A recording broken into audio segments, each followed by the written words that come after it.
വാർത്തകൾ വിശദമായി നോക്കാം. ആലപ്പുഴ വണ്ടാനം മെഡിക്കൽ കോളേജിലെ ചികിത്സാ പിഴവിൽ വകുപ്പ് മേധാവി ഡോക്ടർ ലളിതാംബയ്ക്കെതിരെ പോലീസ് കേസെടുത്തു. ഉഷ ജോസഫിന്റെ ഭർത്താവ് നൽകിയ പരാതിയിലാണ് കേസെടുത്തത്. എന്നാൽ ശസ്ത്രക്രിയ നടത്തിയ ഡോക്ടർ ഷാഹിദ പ്രതിയല്ല. അതേസമയം അന്വേഷണം നടത്തിയ വിദഗ്ധ സംഘം മെഡിക്കൽ വിദ്യാഭ്യാസ ഡയറക്ടർക്ക് ഇന്ന് റിപ്പോർട്ട് കൈമാറും. വയറ്റിൽ കത്രിക കുടുങ്ങിയ ഉഷ ജോസഫിന്റെ ശസ്ത്രക്രിയ ഇന്ന് കൊച്ചി അമൃത ആശുപത്രിയിൽ നടക്കും. MG പ്രതീഷും ആദിൽ പാലോടുമാണ് വിവരങ്ങളുമായി ചേരുന്നത്.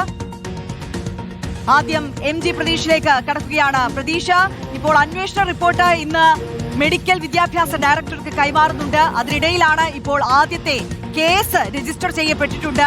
ഈ ശസ്ത്രക്രിയ നടത്തിയ യൂണിറ്റ് ചീഫിനെതിരെ ഡോക്ടർ ലളിതാംബികയ്ക്കെതിരെ മാത്രമാണ് പക്ഷേ ഇപ്പോൾ കേസ് എടുത്തിരിക്കുന്നത് എന്നതും ശ്രദ്ധേയമായ കാര്യമാണ്. ഈ ശസ്ത്രക്രിയ നടത്തിയ ഡോക്ടർക്കെതിരെ എന്തുകൊണ്ട് കേസ് എടുത്തില്ല? സംഭവത്തിൽ ഇപ്പോൾ സസ്പെൻഷനിലായ നഴ്സിനെതിരെയും കേസ് എന്തുകൊണ്ട് എടുത്തില്ല എന്നുള്ള ചോദ്യം അവിടെ അവശേഷിക്കുകയാണല്ലോ പ്രതീഷ്.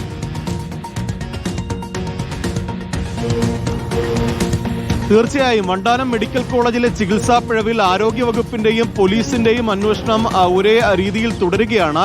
ഈ അന്വേഷണ വിധേയമായി ഡോക്ടർ ഷാഹിദയെയും അന്ന് ഡ്യൂട്ടിയിലുണ്ടായിരുന്ന ഗ്രേഡ് 1 നഴ്സിനെയും സസ്പെൻഡ് ചെയ്തിരുന്നു. അതിന് പിന്നാലെയാണ് ഇപ്പോൾ പോലീസും സംഭവത്തിൽ കേസെടുത്തിരിക്കുന്നത്. പക്ഷേ അപ്പോഴും ഈ ആരോഗ്യവകുപ്പിന്റെ തന്നെ റിപ്പോർട്ടിൽ പറയുന്നത് ഈ ശസ്ത്രക്രിയ നടത്തിയത് അന്നത്തെ ഗൈനക്കോളജി വിഭാഗം ഡോക്ടറായിരുന്ന ഡോക്ടർ ഷാഹിദയായിരുന്നു. പക്ഷേ ഈ കേസെടുത്തത് നിലവിൽ അന്ന് യൂണിറ്റ് ചീഫായിരുന്ന ഡോക്ടർ ലളിതാംബികയ്ക്കെതിരെയാണ്. ഈ ആരോപണം വന്നതിന് പിന്നാലെ ആദ്യം പ്രതികരണവുമായി എത്തിയതും അത് നിഷേധിക്കുകയും ചെയ്തത് ലളിതാംബികയാണ്. ഒപ്പം ലളിതാംബികയ്ക്കെതിരെ മറ്റു ചില ആരോപണങ്ങൾ കൂടി കുടുംബം ഉന്നയിക്കുന്നുണ്ട്. വീട്ടിലെത്തി പണം നൽകിയെന്നതുൾപ്പെടെയുള്ള ആരോപണങ്ങൾ കുടുംബം ഉന്നയിച്ചിരുന്നു. അതിന് പിന്നാലെയാണ് പരാതി നൽകിയതും ഇപ്പോൾ കേസെടുത്തിരിക്കുന്നതും. കുടുംബത്തിന്റെ പരാതിയായിരിക്കും പ്രധാനമായും പോലീസ് അന്വേഷിക്കുന്നത്. ഒപ്പം ആരോഗ്യവകുപ്പിന്റെ വിശദമായ അന്വേഷണവും തുടരുന്നുണ്ട്. 2 വിദഗ്ധ സമിതികളാണ് ഇതുമായി ബന്ധപ്പെട്ട റിപ്പോർട്ട് തയ്യാറാക്കുന്നത്. ഒന്ന് ആലപ്പുഴ മെഡിക്കൽ കോളേജിലെ പ്രിൻസിപ്പൽ നിയോഗിച്ച 4 അംഗ സംഘവും ഒപ്പം സർക്കാർ നിയോഗിച്ച 3 ഡോക്ടർമാരുടെ വിദഗ്ധ സംഘവുമാണ് ഈ സംഭവം അന്വേഷിക്കുന്നത്. 4 ഡോക്ടർമാരുടെ വിദഗ്ധ സംഘം ഇന്നലെ പ്രിൻസിപ്പലിന് റിപ്പോർട്ട് കൈമാറുകയും റിപ്പോർട്ട് പ്രിൻസിപ്പൽ DMEക്ക് കൈമാറുകയും ചെയ്തിരുന്നു. അതിന്റെ കൂടി അടിസ്ഥാനത്തിലാണ് അന്ന് ഡ്യൂട്ടിയിലുണ്ടായിരുന്ന അന്ന് ശസ്ത്രക്രിയ നടത്തിയ ഡോക്ടർ ഷാഹിദയെയും ആ ഡോക്ടർക്ക് അസിസ്റ്റ് ചെയ്ത നഴ്സിനെയും സസ്പെൻഡ് ചെയ്തിരിക്കുന്നത്. ഇനി പ്രധാനമായും ആരോഗ്യവകുപ്പിന് ലഭിക്കാനുള്ളത് 3 ഡോക്ടർമാരുടെ വിദഗ്ധ സമിതിയുടെ റിപ്പോർട്ടാണ്. ആ റിപ്പോർട്ട്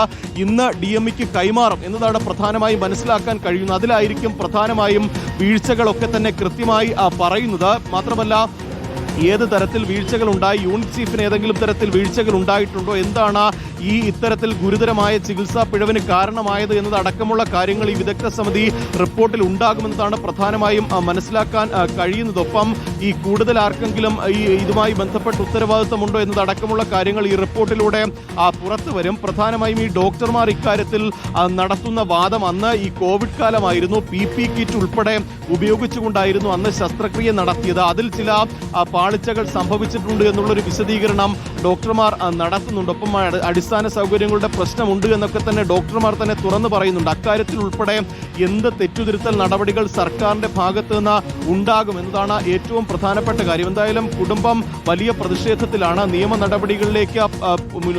നടപടികളുമായി മുന്നോട്ട് തന്നെ പോവുകയാണ്. നേരത്തെ ഹർഷീനയുടെ സംഭവത്തിൽ ഈ ഡോക്ടർമാരെ പ്രോസിക്യൂട്ട് ചെയ്യാൻ ഉൾപ്പെടെയുള്ള അനുമതി നൽകിയിരുന്നു. അതുകൊണ്ട് തന്നെ ഇക്കാര്യത്തിലും പോലീസിന്റെ നടപടി ഉണ്ടാകുമെന്ന കാര്യത്തിൽ സംശയമില്ല. അങ്ങനെയാണെങ്കിൽ ഈ ഇതുമായി ബന്ധപ്പെട്ടുള്ള അന്വേഷണം ആ അന്വേഷണ റിപ്പോർട്ട് പോലീസിന് കൂടി ആരോഗ്യവകുപ്പ് കൈമാറും എന്നതാണ് നമുക്ക് ഈ ഘട്ടത്തിൽ മനസ്സിലാക്കാൻ കഴിയുന്നത്.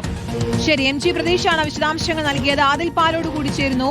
അതിൽ ശസ്ത്രക്രിയയുടെ വിശദാംശങ്ങൾ നൽകും. അതിൽ 5 വർഷമാണ് എന്താണെന്നറിയാതെ വേദന കടിച്ചമർത്തി ഉഷ ജോസഫ് ജീവിച്ചത്. ഇന്നിപ്പോൾ ആ ശസ്ത്രക്രിയയിലൂടെ ആ വേദന പൂർണ്ണമായും ഇല്ലാതാക്കുമെന്ന പ്രതീക്ഷയിലാണ് ഉഷയുള്ളത്. ശസ്ത്രക്രിയകളോ ഒരുക്കങ്ങൾ പൂർത്തിയായോ? ആശുപത്രിയിലെല്ലാം സജ്ജമാണല്ലോ.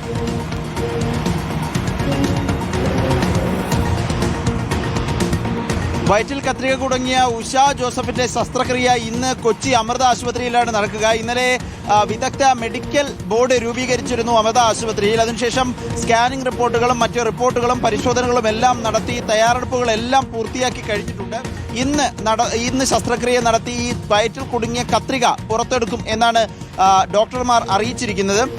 ഇവിടെ വരുമ്പോൾ ആശുപത്രിയിലേക്ക് കൊണ്ടുവരുമ്പോൾ വയറിന് വേദനയും ബുദ്ധിമുട്ടും അസ്വസ്ഥതകളും ഒക്കെ ഉഷയ്ക്കുണ്ടായിരുന്നു. പക്ഷേ അതൊക്കെ മാറി ഒരു സാധാരണ നിലയിലേക്ക് മരുന്നുകൾ നൽകുന്നുണ്ട്. ആരോഗ്യനില തൃപ്തികരമാണ്. ഇന്ന് ഇത് പുറത്തെടുക്കുന്നതോടുകൂടി 5 വർഷം 2021 മെയ് മാസമാണ് ഈ ശസ്ത്രക്രിയ നടത്തുന്നതും വയറ്റിൽ കത്രിക കുടുങ്ങിപ്പോകുന്നതും 5 വർഷം തിന്ന വേദനയ്ക്ക് ഇന്ന് സമാപ്തി ഉണ്ടാകും, അവസാനം ഉണ്ടാകുമെന്ന് ഉള്ളതാണ് ഉഷയുടെയും കുടുംബത്തിന്റെയും പ്രതീക്ഷ. ഏതായാലും ശസ്ത്രക്രിയക്കുള്ള ഒരുക്കങ്ങളെല്ലാം പൂർണ്ണമാണ്. കൊച്ചി അമൃത ആശുപത്രിയിൽ ശസ്ത്രക്രിയ ഇന്ന് നടത്തി കത്രിക പുറത്തെടുക്കും. ശരി, ആദിൽ പാലോടാണ് വിശദാംശങ്ങൾ നൽകിയത്.